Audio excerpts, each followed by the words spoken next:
Andy, you and I were just speaking a minute ago in the break, fearing for Southampton going down full stop, but also fearing what their team might look like in the Championship and how many of those players they might lose. What do you think? I think there will be a good few that will no doubt want to get away. There'll be a few that the club want to get rid of as well, Laura. I like Kyle Walker-Peters. I really do. I think he's a real game lad as a fullback. He charges up and down alley, and he's never slow in always offering himself in a forward position. Does his best defensively. I think there's room for people like that in a Premier League squad. I really do. Yeah. One or two others, Lavia in midfield, the central midfield players has got good attributes to play in the Premier League, I think. But there aren't that many. There's been too big a turnover of players at Southampton. It's bizarre what's gone on there over the last couple of years. The team is almost unrecognisable to the one that Hasenhüttl had 2.5 years ago. It really is. So there's been a lot of change, a lot of upheaval there, and I think they're going to have to brace themselves for a bit more. Andy, it was amazing. I watched them, guys. I think I said to you, Laura, I watched them get knocked out the cup home game against, was it Grimsby that beat them? And dear me, I couldn't see them picking up another point anywhere. They were just all over the place, and it might have been a weakened team, but at the same time, you know how you can get a vibe about a place, Andy. You can feel it, and it just didn't feel right. It wasn't sold out. There weren't that many. There were a lot of empty seats. Actually, I was there as well, Ali. Remember? And right, of course. We spoke about it, didn't we? They made wholesale changes, a lot of changes, but still, you would have thought enough to be able to beat Grimsby. Grimsby obviously won, and that was an amazing day for Grimsby. Yeah, it was. But you're right, Ali. I'd look at James Ward-Prowse as candidate number one for a team in the Premier League, to look at his skills and think we'll take him straight out of that team.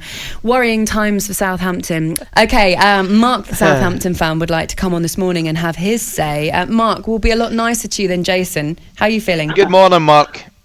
Well, I hope I'm not a disgrace, because I'm not throwing my season ticket away. But at least it'll be cheaper next year. Yes, very good point. Do you hold on to any hope, Mark, that you can stay up? No, weeks and weeks ago, the hope was gone. When you've got a manager in that is not playing a striker. We played 4, 5, 6 games without a striker. Yet we bought 2 strikers that were 40-odd million, and we leave them on the bench, parked. We've got no aerial height up front in Walcott and Shea Adams, who obviously has been injured a lot, and we've been playing with 4'6" people up front. And we've got 6'7" Owenachi that we've just paid 20-odd million for, and he doesn't get on the pitch until we're losing 2-1 or 2-0 or 3-0.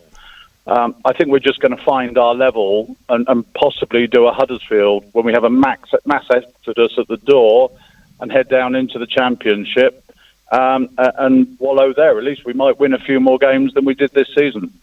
It's over. We're done. Oh, Mark, thank you for your call, mate. Listen, I hope... How do you follow that? I wanted to, give him some sort of optimism, but I can't. I was going to say, give Jason Cundy a call. Yeah. He'll pick you up, Mark. Don't worry, he'll get your chin off the floor. Andy, that's what we do in this show. We go from one extreme of that City fan, we go to Mark, a Southampton fan, we go to the highs and the lows, mate. That's where we take you. Hey, Stu is also a Southampton fan. Stu, would you like to come on, and have you got any more optimism than Mark, or are you in the same boat? Good morning, guys. Well, great show as always. Thank you. I've phoned a couple of times. There's a couple of things really. Obviously, I watched the Grimsby game. I'm a season ticket holder as well.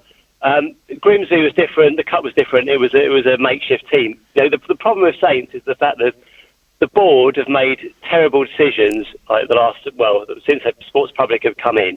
The managerial appointments have been disgraceful. Really, the action on getting rid of managers when you should has not happened.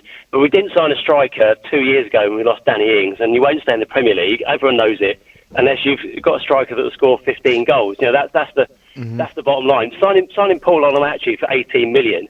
He's not he was bought for Nathan Jones. So anyone that's saying he should play hasn't seen Saints play. But a lot of those players I see week in, week out.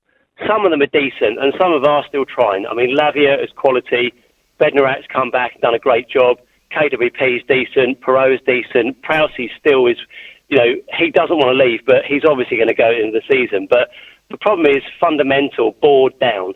And But I heard the clip. What prompted me to ring in is the clip of the Leicester guy sort of saying he's put his season ticket in the bin.